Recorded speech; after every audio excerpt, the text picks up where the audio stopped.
화면 볼게요.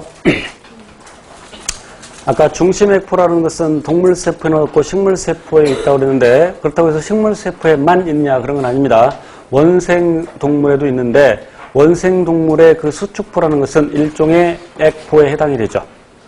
수축포는 일종의 액포에 해당되는데, 수축포는 예를 들어 집신벌레가 저장액의 환경에 있을 때, 저장액이라는 것은 그 세포보다 쉽게 말하면 농도가 더 낮은 용액, 더 구체적으로 그 세포의 삼투압보다 더 낮은 삼투압을 갖는 용액일 때 그걸 저장액이라고 하고, 저장액의 환경에 있을 때 물이 들어오게 되는데, 그럼 물이 들어오면 이 녀석은 자신이 유지되는 것보다 농도가 더 낮아지는데, 그래서 수축포의 활동에서 물을 밖으로 내보내고, 이런 과정을 통해서 노폐물을 함께 내보낼 수 있죠. 그래서 수축포가 삼투압 조절에 관여한다. 또 노폐물 배출에 관여한다. 세포, 다시 내막계라는 말이 나오는데, 내막계가 뭐냐면, 언뜻 이 내막계라는 단어만 보면 세포 안에 있는 막이라는 뜻으로 받아들일 수 있는데, 그 내막계가 뭐냐면 결국 세포막으로부터 만들어진 것들을 내막계라고 합니다. 아까 소포체가 어떻게 해서 만들어졌냐면, 요 세포막이 안으로 말려 들어가면서 소포체가 형성이 되고, 소포체 일부분이 떨어져 나와서 이렇게 골지체가 형성이 됩니다.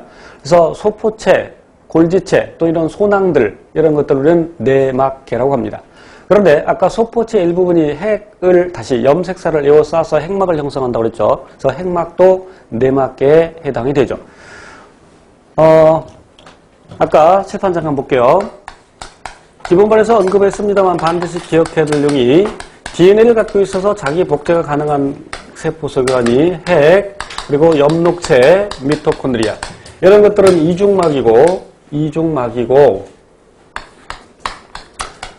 그런데 막구조가 아닌 것들도 있죠. 막구조가 아닌 것 암기하시렵니다. 리, 중, 인, 염, 앞글자 따서. 그래서 리보솜. 아까 리소좀의 경우에는 세포, 다시 가수분에 관련된 효소들이 들어있는데, 만약에 막으로 둘러싸여 있지 않는다면 그 효소들이 세포 소기관들을 분해하고 다니겠죠. 그러니까 당연히 리소좀은 막으로 둘러싸여 있어야 되고, 자, 그 다음에 중심립, 그리고 중심립 두 개가 서로 수직을 이루고 있는 중심체, 그 다음에 인, 그리고 염색사. 인과 염색사는 어디에 들어있냐면 핵 안에 들어있죠. 자, 그러면 이중막인 거 외우고 막구조가 아닌 거 외우고, 그럼 나머지는 단일막이라는 얘기죠. 그러니까 소포체, 골지체, 그리고 리소좀, 그리고 퍼옥시좀, 이따 설명드릴 겁니다만 퍼옥시좀, 이런 것들이 막구조를 갖고 있는데, 내막계라는 것은 결국 세포막으로부터 만들어진 것들, 아까 언급했듯이 엽록체와 미토콘드리아는 그 기원이 세균이죠. 그래서 엽록체와 미토콘드리아는 물론 세포 안에 있는 막구조물이긴 하지만 엽록체와 미토콘드리아는 내막계에 포함시키지 않습니다. 그럼 세포막은 내막계에 포함시키냐 안 시키냐? 세포막도 내막계에 포함을 시킵니다. 퍼옥시좀은 내막계에 포함시키지 않습니다. 뒤에 나오는데, 그러니까 그 기원이 세포막으로부터 형성된 것들, 그래서 세포막 포함해서 소포체, 그 다음에 핵막, 골지체, 리소좀, 이런 것들. 그러나 퍼옥시좀은 다른 방법으로 만들어집니다. 뒤에 나옵니다.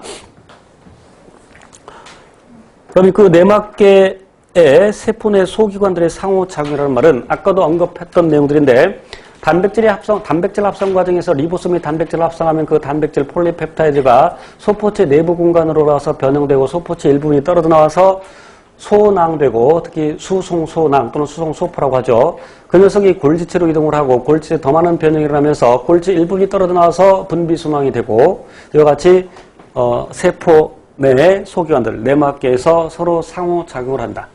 그래서 단백질이 합성되고 이동하는 경로를 반드시 기억하셔야 되는데, 물론 이것도 기본반에서 언급을 했습니다. 단백질 합성의 구체적인 과정은 분자생물의 각 파트에서 배우고, 여기서는 단백질 합성 소기관과 그리고 단백질의 이동 경로에 대해서 살펴볼 겁니다. 리보솜에서 단백질을 합성하는데, 물론 리보솜의